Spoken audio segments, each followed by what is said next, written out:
So I told you I would tell you that story eventually about my interview at a TV station. So I don't know if I'm going to give you the call letters of the station, but it's a station in Pittsburgh that's been around since before they were TV stations. That might clue you in. They had me in I was in art school at the time, and I was doing graphics, studying graphic 3D art. But they had a need for a person to come in for the mornings on the weekend to do graphics for their weekend shows. And so I went and interviewed. And I talked to the news director, the weekend news director. This guy didn't strike me as a weird guy at the very beginning. But during the interview process, he starts talking about how important his job is and the job of the news station was.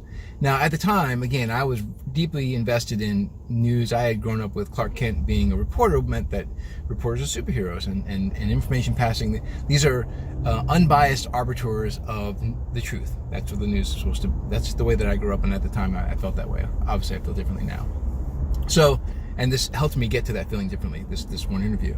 So he's telling me about how important it is that they decide what hits the news and how it's presented. Because he's trying to sell me on taking this job, and I'm like, okay, I get this. Like, as he's talking about it, he's getting more and more conceit in his words, and more almost authoritative. Like, people are dumb; they don't understand until you present it to them in a nice, clean, easy package for them to digest. And we can actually turn their attention and their opinions by the way that we present the news, and that's what I'd be playing a part in. It started as the interview went on. It was more and more unsavory, and my answers started getting more. I think I was pretty obvious that I was kind of like not very cool with the way he was saying it. To me, it felt like an abuse of power and an abuse of the trust of the people who, like myself, were people who took in the news off of the TV news.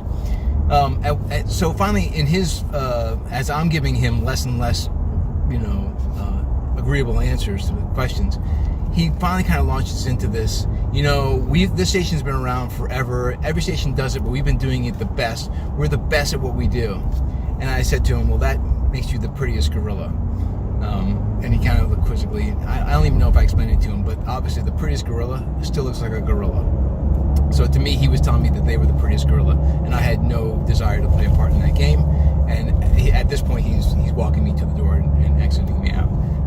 I wish I had more specifics exactly what he said, but I will tell you that I was in art school looking for a job. This would have been an ideal job for me. I, of course, needed the money, and working in TV news would have been, I thought on the way in, this was like a dream job for me. It was so unsavory, and let's hope it's just that. You would have hoped that maybe it's just this one guy, but I think recent events in the news kind of tells you it's not just that one guy. Many news stations have that same arrogance about them.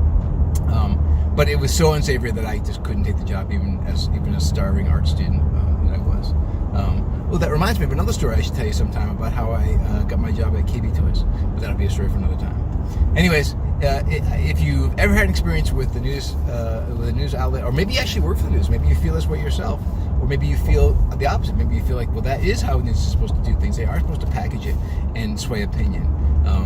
And to that, I would say you're wrong, but maybe you're not. Maybe you don't feel that way. I hope that you don't feel that way. Anyways, hope you enjoyed the video. I'm still moving my hand a lot, which Kelly tells me it takes up a lot of screen space and it seems very, very large. But they're clean today, mostly. All right, peace.